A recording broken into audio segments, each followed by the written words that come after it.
안녕하세요. 4개의 암을 극복하며 11년째 살고 있는 나묵뚝이입니다. 오늘은 항암 부작용과 그리고 나는 왜 암이 재발했을까 라는 내용의 그 병상 일기를 보겠습니다.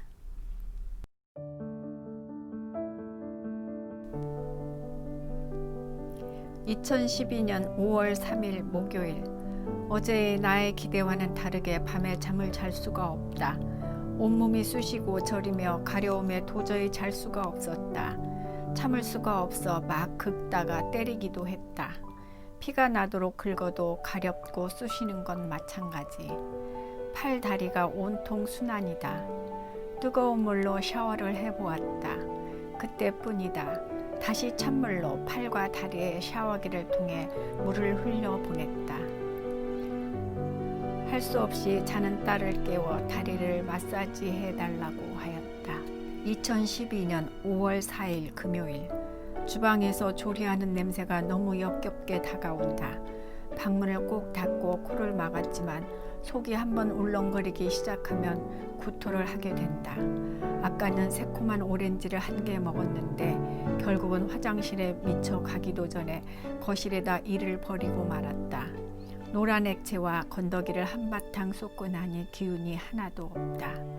방에 들어와 이불을 뒤집어 쓰고 있는데 밥을 먹으라고 남편이 부른다. 애쓰게 밥을 준비했는데 먹지 못하겠다는 소리를 할 수 없어서 식탁에 앉았지만 아직 속이 편해지지 않아서 먹을 수가 없다. 밥은 먹지 않고 헛구역질만 하는 나를 보더니만 안 먹으려면 방으로 들어가라 한다. 방으로 들어오면서 괜히 섭섭해진다. 그래도 주방에 암 환자의 식단 책을 놓고 열심히 식사를 준비해주는 남편이 고맙다 생각하며 얼른 방으로 들어와 누웠다. 2012년 5월 6일 일요일. 컨디션이 한결 좋아졌다. 큰딸과 김밥을 준비해 북한산 둘레길 1구간인 소나무 숲길을 걸었다. 1시간 정도 걸리는데 구간이 완만하고 소나무가 많아 환자를 힐링하기 좋은 코스다. 지난해에도 여러 번 왔었는데 중간쯤 돌다 보면 우리가 누워서 쉴 수 있는 아지트 공간이 나온다.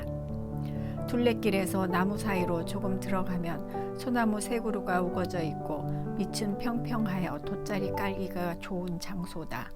난 거기서 쉼을 가지며 잠시 낮잠을 자기도 하고 딸은 책을 본다. 피톤치토가 나오는 맑은 공기를 마시기 위해 두어 시간을 그렇게 보내고 나머지 둘레길로 돌아왔다. 2012년 5월 20일 수요일. 집에서 출발하여 정릉 소나무 숲으로 넘어왔다. 며칠 전부터 이곳으로 운동을 오기 시작해서 오후 늦게까지 있다 돌아온다. 오늘은 김동석 한의학 박사가 쓴 자연치유혁명 책을 가지고 왔다. 암의 원인은 발암물질, 스트레스, 유전적, 잘못된 식습관, 방사선 등으로 보고 있지만 저자는 그중 스트레스가 가장 큰 비중으로 70에서 80%를 차지한다고 하였다. 그러므로 암을 도려내는 수술과 항암이나 방사선 치료가 끝난 뒤에도 암의 원인이 되었던 스트레스나 음식 등을 잘 관리하지 않으면 다시 재발을 할 수 있다고 하였다. 결국 암세포를 내 몸속에 키운 주범이 환자 자신이지만 또한 스스로 암을 치유할 수 있는 자연치유 능력도 존재한다고 하였다. 그러므로 암에 대해 지나친 두려움이나 공포를 갖기보다는 스스로 치료할 수 있다는 긍정적 마인드로 임하라 하였다. 그렇다면 나는 과연 왜 암이 재발했을까? 지난해 암 치료 후 매일 규칙적으로 운동하고 먹거리도 신경 써서 먹고 가족력도 없고 무리도 하지 않았던 것 같은데, 그리고 암에 대한 두려움도 작년에는 크지 않았었다. 수술 항암 치료로 깨끗해졌다 해서 크게 걱정하지 않고 지냈으니까. 그렇다면 스트레스 관리가 안 되는 것일 수 있다. 나의 완벽주의 성격 때문에 어떤 일이 해결이 될 때까지 내려놓지 못하고 마음 가득 담아놓는 성격 때문에 매일 모든 걸 내려놓게 해달라고 기도하지만 쉽지가 않다. 2012년 5월 24일 목요일. 세 번째 항암이 끝나고 내 몸이 아파하고 있다. 세포 하나하나가 아프다고 울부짖고 있는 듯하다. 암세포야, 정상 세포들을 그만 괴롭혀. 불쌍하잖아. 고통을 잊어버리려고 혼잣말을 해본다. 온몸은 가려움이 극에 달하고 팔 다리는 쑤셔서 계속 주무르지 않으면 견딜 수 없고 속은 메시꺼워 구토가 난다. 처방해준 진통제를 먹고 잠을 청해본다. 진통제를 먹고 나면 비몽사몽 잠이 들기도 하기에 언제까지 이런 상황이 이어질까 생각이 들다가 갑자기 이 또한 지나가겠지 문구가 떠오른다. 그러더니 금세 희망이 보인다. 그래, 견디면 또 좋은 날이 있을 거야. 아자 아자 힘내자. 2012년 5월 29일 화요일. 1시간 전에 피검사하고 백혈구 수치를 보았다. 호중구 수치가 합격점이라 다음 항암도 예정대로 할 수 있단다. 힘든 상황에서도 내 몸이 대견하게 이겨냈구나. 교수님께 나의 팔다리를 보여드렸다. 온통 피딱지가 진 피부를 보시더니 피부과에 의뢰해 주셔서 진료를 보았다. 먹는 약과 연고를 처방해 주셨다. 네, 탁솔 종류의 항암 부작용이 탈모라든지 손발저림, 사지통, 그리고 구토 등이 대표적이라 할 수 있는데요. 저는 그 종합 세트로 부작용이 다 왔었어요. 거기다 그 피부 가려움증 때문에 온통 팔다리에 피딱지가 지도록 긁었었는데 그 가려움을 참는 게 제일 어렵더라고요. 그리고 나는 왜 암이 재발했을까라는 생각을 가끔씩 하는데요. 처음 암 치료가 끝난 다음에는 음식 관리도 굉장히 철저히 했고 또 규칙적으로 운동도 하고 또 하던 일도 이제 많이 줄여서 크게 몸을 혹사시키지도 않았고 또 병상일기를 쓰면서 매일을 체크하며 그 관리를 했는데 왜 재발을 했을까라는 그 생각을 이제 가끔씩 하는데요. 처음에는 내가 무엇을 잘못 관리해서 재발을 했지? 내가 암을 좀 우습게 알았나? 하는 생각부터 시작해서 이 생각 저 생각이 들었어요. 그러면서 저희 재발의 주범은 스트레스가 아니었나라는 생각을 이제 하게 되는 거죠.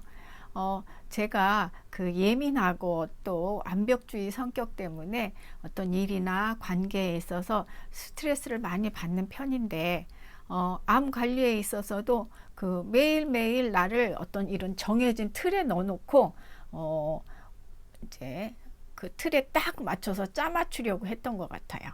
예를 들어서 몸이 피곤하면 하루 그냥 쉬어도 되는데 꼭 운동을 해야만 마음이 놓이고 그래서 낮에 못했으면 밤에라도 나가서 운동을 하고 그리고 또 어떤 먹는 것도 그래요. 또 오늘 이것을 먹어야 된다고 이렇게 계획을 했으면은 배가 더부룩하고 소화가 안 되는데도 그걸 억지로 먹다가 이제 배에 가스가 차고 그런 상황들을 제가 자꾸 만들었거든요. 결국은 나 스스로 관리한다는 명분 아래 오히려 나를 힘들게 하면서 어떤 스트레스를 받은 것 같아요. 스트레스는 자율신경의 균형을 깨뜨려서 신진대사를 방해하고 숙면을 취하게 못한다고 그래요. 또 숙면은 종일 활동하면서 자극받았던 그런 세포들이 이제 복구를 이루어내는 가장 좋은 보약과 휴식이라고 합니다. 그런데 저는 해결되지 않는 문제를 내려놓지 못하고 고민하느라고 숙면을 취하지 못할 때가 많아요. 그럴 때면 이제 약을 의존해서 잠을 청하기도 한답니다. 제가 요양병원에 있을 때 한방 원장님께서 상담을 하시면서 절 보고 철저한 계획 아래 자신을 가둬놓고 살지 말고 감정대로 하고 싶은 대로 하면서 사는 연습이 필요하다고 하시더라고요. 머리로 살지 말고 가슴으로 일상을 살으라고 상담을 할 때마다 그런 말씀을 하셨어요. 하지만 본성이 쉽게 변하지는 않잖아요. 그래서 지금도 그 마음을 다지며 내려놓기 위해서 노력하고 또 나 자신을 위해서 살려고 힘쓰는 중입니다. 그 다음 재발의 원인을 또 하나 생각해 보면 저는 암세포 조직검사에서 분화도가 굉장히 높게 나왔어요. 순환암이냐 사나운암이냐는 바로 이 분화도를 가지고 이야기한다고 그래요. 분화도가 높을수록 재발의 위험이 크다고 합니다. 제가 맨 처음 그 난소암 표준 치료가 끝난 다음에 교수님께서 그 암세포 분화도가 높으니까 그 관리에 더 신경 쓰고 조심해야 된다고 그런 말씀을 하셨었거든요. 저는 바로 이 두 가지가 재발의 그 원인이 되지 않았나 하고 짐작을 해보지만 현대의학에서는 아직 그 암을 정복하지 못했다고 그래요. 정말 암순이 마음은 암순이만 아는가 봐요. 오늘은 이렇게 나는 왜 암이 재발했을까 라는 그 생각을 이야기해 봤습니다. 시청해 주셔서 감사드리고요. 구독과 좋아요는 저에게 많은 힘이 된답니다. 감사합니다.